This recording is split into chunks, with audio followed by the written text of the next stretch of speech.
नमस्कार. आज आपण थोड्या वेगळ्या चवीची कुरकुरीत तांदळाची भजी बनवणार आहोत आणि सोबत खाण्यासाठी मस्त अशी चटणी देखील बनवणार आहोत.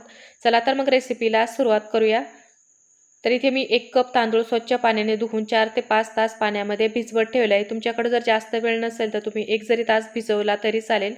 आता इथे मी राशनचे तांदूळ घेतले. तुम्ही कोणतेही तांदूळ घेऊ शकता.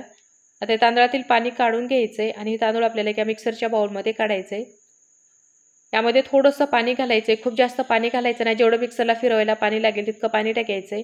आता झाकण लावून मिक्सरला बारीक फिरून घ्यायचं आहे. इथे बघा मिक्सरला मी अशी बारीक पेस्ट तयार करून घेतली. आता हे मिश्रण एका बाउलमध्ये काढून घ्यायचं आहे. आणि याच पद्धतीने मी राहिलेले बाकीचे तांदूळ देखील मिक्सरला फिरून घेतले.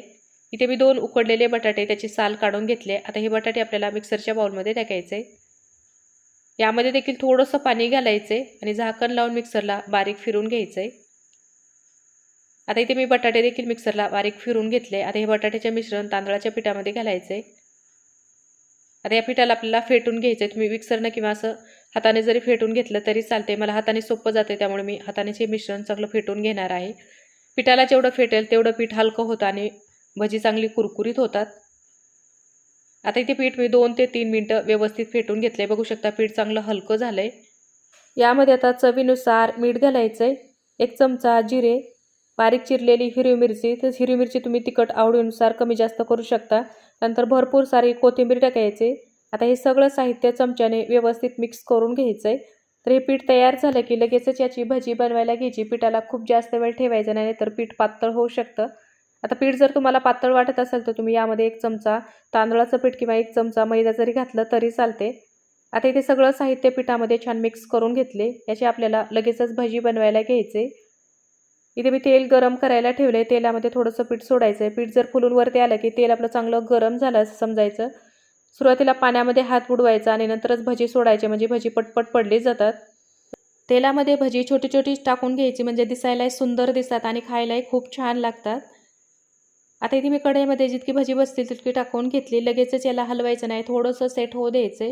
1 ते 2 सेकंदानंतर भजी सेट झाली आणि फुलून वरती आले की असं चमच्याने मिक्स करत राहायचे. तर पिठाला आपण व्यवस्थित फेटून घेतले त्यामुळे भजी तेलामध्ये सोडली की लगेचच फुलून वरती येतात. आता गॅस मीडियम करून मीडियम गॅसवर भजी तळून घ्यायचे. तर पिठामध्ये आपण इनो, सोडा अजिबात वापरला नाही तर भजी छान फुलतात आणि कुरकुरीत होतात. आता इथे मीडियम गॅसवर मी कुरकुरीत होईपर्यंत भजी चांगली तळून घेतले. बघा मस्त कलर आलाय. आता भजी चाळणीवर काढून घ्यायचे. दुसरी बॅच तळता वेळेस तेल थंड झालेले राहते त्यामुळे परत तेल चांगलं गरम करायचे. नंतरच तेलामध्ये भजी टाकायची. तेल जर व्यवस्थित गरम झालं नाही तर भजी खूप जास्त तेल पितात त्यामुळे तेलकट होतात. तर नेहमीच आपण कांदा भजी तर बनवतो पण अशा वेगळ्या चवीची तुम्ही तांदळाची भजी एकदा बनवून पहा. बनवायला खूप सोपे आणि चवीला खूप छान लागतात. आता याच पद्धतीने आपल्याला सगळी भजी तळून घ्यायची. आता भजी तयार करून झाली की आपण भज्यांसोबत खाण्यासाठी चटणी बनवणार आहोत. चटणी बनवण्यासाठी सुरुवातीला पॅनमध्ये 1 चमचा तेल घालायचे. तेल गरम झालं की अर्धा चमचा मोहरी, 1 चमचा जिरे घालायचे.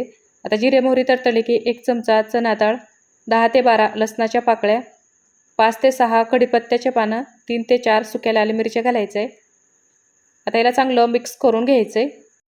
आता हे सगळं साहित्य मी 1 मिनिटभर व्यवस्थित परतून घेतलं. यामध्येच एक बारीक चिरलेल्या टोमॅटोच्या फोडी घालायचं आहे. त्यानंतर थोडीशी कोथिंबीर टाकायची. टोमॅटोला देखील मिक्स करून 1 ते 2 मिनिटं परतून घ्यायचे. आता ते टोमॅटो मी तेलामध्ये 2 मिनिट चांगले परतून घेतले. झाकण ठेवायचं आहे म्हणजे टोमॅटो लवकर मऊ होतील. आता इथे मी 5 मिनिटं झाकण ठेवून टोमॅटो शिजवून घेतले. तर बघू शकता टोमॅटो छान मऊ झाले. आता गॅस बंद करायचं आणि हे सगळं साहित्य थंड करून घ्यायचं आहे. आता हे सगळं मिश्रण थंड झालं की मिक्सरच्या बाउलमध्ये काढायचे. यामध्येच आता 1 चमचा काश्मीर लाल मिरची पावडर घालायचे. त्यानंतर चवीनुसार मीठ टाकायचे. आता यामध्ये पाणी घालायचं. चटणी तुम्हाला किती पातळ हवी त्या अंदाजाने पाणी घालायचे. झाकण लावून मिक्सरला चटणी बारीक वाटून घ्यायचे. आता इथे बघा मी मिक्सरला चटणी बारीक वाटून घेतली. इथे आपली चटणी देखील तयार झाली आहे. इथे बघू शकता आपले तांदळाची भजी देखील तयार आहे. तुम्हाला मी एक तोडून दाखवते. तर बघू शकता वरतून कुरकुरीत आणि आतून सॉफ्ट अशी ही भजी तयार होतात.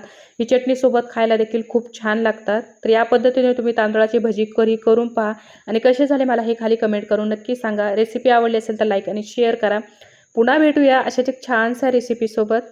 व्हिडिओ पाहिल्याबद्दल धन्यवाद.